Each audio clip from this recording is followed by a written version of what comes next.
Jangan sampai dari diantara kita Bapak Ibu karena kita orang Batak, kita menganggap suku kita lebih penting daripada Kristus Yesus Tuhan.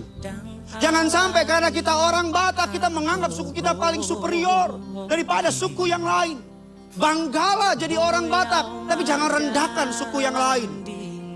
Banggalah jadi orang Batak, tapi jangan karena kebatakanmu Yesus tidak dipermuliakan. Amin. Saya bangga jadi orang Batak. Bangga kali aku Amang. Bangga kali aku Inang. Kalau bisa lahir jadi apa? Jadi orang Batak lah aku. Jadi raja adat kalau perlu.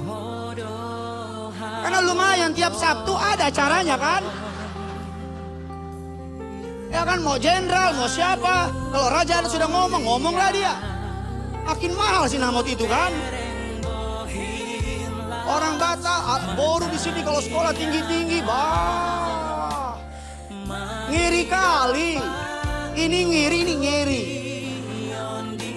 Tapi saya mau bilang sama saudara, kadang-kadang Bapak dan Ibu jemaat yang dikasih Tuhan, izinkan saya yang muda ini, mohon maaf, jangan tersinggung sama saya. Tapi izinkan saya yang muda ini bawa sangapon kita, identitas kita terletak di dalam Kristus Yesus Tuhan.